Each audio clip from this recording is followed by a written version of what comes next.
Kasus jual beli jabatan dengan tersangka Bupati Probolinggo beserta suami membuka tabir praktek penyalahgunaan kekuasaan. Tidak hanya merusak sistem pemerintahan, politik kekerabatan atau dinasti politik nyatanya menghancurkan iklim demokrasi dan kaderisasi partai.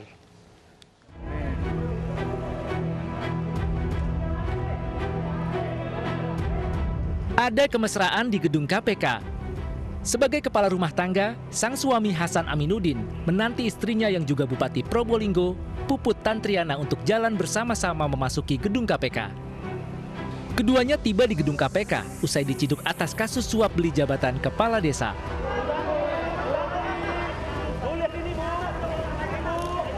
Puput dan suami diduga memungut suap untuk jabatan kepala desa dengan kisaran tarif sebesar 20 juta rupiah.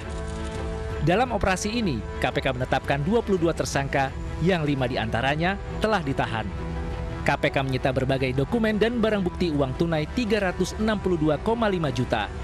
KPK sangat menyesalkan terjadinya jual beli jabatan di tingkat desa yang dilakukan secara massal seperti ini. Nah, ini sangat mencederai dengan masalah memilih kepala desa yang amanah dan memikirkan kepentingan rakyatnya. Perbuatan para tersangka yang juga tidak melaksanakan prinsip tata pemerintahan yang baik dan bersih dengan meminta imbalan atas jabatan telah melanggar nilai anti korupsi yang seharusnya ditegakkan oleh para pejabat. Setelah menggunakan rompi tersangka, kedua sejoli ini kompak meninggalkan gedung KPK menuju rumah tahanan. Ibu gimana Bu? Ada yang mau disampaikan Bu sama warganya Bu? Dikit aja Bu, buat warganya Bu. Permohonan maaf gitu Bu. Nggak ngerasa salah apa Bu? Bu, Bu, yuk. Itu jabatan apa aja, Bu? Situ aja. Sabtu kemarin, 17 ASN tersangka suap jual beli jabatan juga telah tiba di KPK menyusul 5 tersangka lainnya yang telah lebih dulu ditahan. Sebelum Tantriana, Hasan Aminuddin sang suami lebih dulu berkuasa 10 tahun lamanya di Probolinggo. Setelah tidak dapat lagi mencalonkan diri, tongkat kekuasaan diserahkan kepada sang istri, Puput Tantriana. Kendati sudah tidak menjadi bupati, dominasi Hasan Aminuddin dalam bursa calon pejabat kepala desa masih sangat berkuasa. Setiap aparatur sipil negara yang berminat mengisi jabatan pejabat kepala desa harus mendapat restu dirinya dan membawa upeti minimal 20 juta rupiah. Guru Besar Ilmu Pemerintahan Institut Pemerintahan Dalam Negeri melihat iming-iming uang bagi pemilih menjadi faktor yang membuat laris manisnya bisnis dinasti politik. Ya Probolinggo ini kasusnya sampai orang mau jadi PJ kepala desa, kan PJ kepala desa, dia jual beli jabatan itu, PJ kepala desa dari ASN. Nah dia berwenang untuk mengangkat ASN menjadi PJ kepala desa. Nah lalu apa yang terjadi? Dijual 20 juta. Kepada ASN yang hanya beberapa bulan jadi PJ Kades. Nah, itu ditransaksikan semua.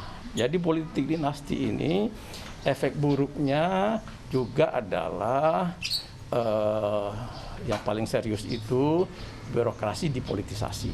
Efek buruk yang lain terjadinya perilaku koruptif oleh mereka yang menerapkan politik dinasti.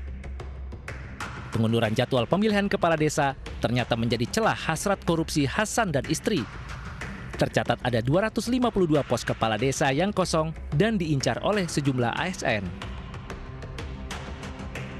Terkait modus jual beli jabatan di kalangan Komisi Aparatur Sipil Negara meminta pengetatan regulasi saat ada kekosongan jabatan kepala desa. Nah problemnya di Probolinggo itu kan kepala-kepala desa itu bukan dalam ranah kewenangan untuk KSN mengawasi. Tetapi dari situ sebetulnya terbaca jangan-jangan untuk JBT juga dijadikan lumbung bagi kekayaan kepala daerahnya. Maka sebetulnya itu harus didalami. Jadi kontrolnya benar-benar dari mana? Apa? Kontrol untuk itu tuh kan. Nah, makanya tadi harus pengaturan untuk pengisian yang level non-JBT itu harus diperketat. Entah itu diserahkan ke ASN atau dibentuk lembaga lain, ya itu soal pilihan regulasinya. Intrik dinasti politik seakan tak terpisahkan dari demokrasi negeri ini. Rekan satu partai, sekaligus mitra kerja pengawas pemerintahan dalam negeri, Saan Mustafa mengakui partainya sudah berupaya meminimalisir potensi dinasti politik. Kita sebenarnya sudah mendesain ya agar partai ini bisa menghilangkan praktek seperti itu. Misalnya kita mengedepankan politik tanpa mahar.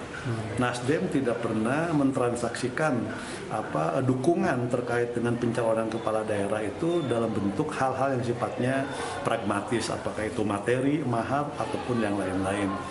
Yang kedua juga kita dalam rekrutmen apapun, misalnya di legislatif juga kita tidak ada yang namanya jual beli nomor urut, dan kita juga selalu mengingatkan dan terus mengevaluasi terkait dengan posisi kader Nasdem yang ada di kepala daerah untuk menghindari perilaku seperti itu.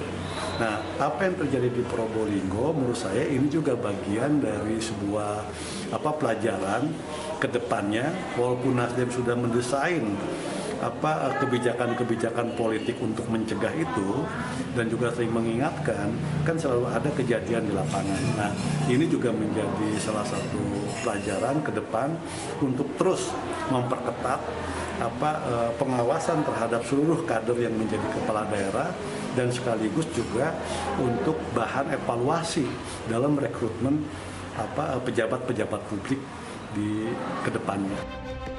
Perbaikan rekrutmen dan kaderisasi partai politik sedianya menjadi langkah yang dapat ditempuh guna membendung politik kekerabatan yang kerap berujung penyalahgunaan kekuasaan.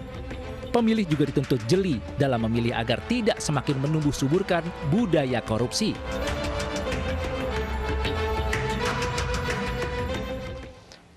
Jangan pernah remehkan emak-emak karena jika mereka mengamuk, mobil bisa digulingkan. Sesaat lagi informasinya.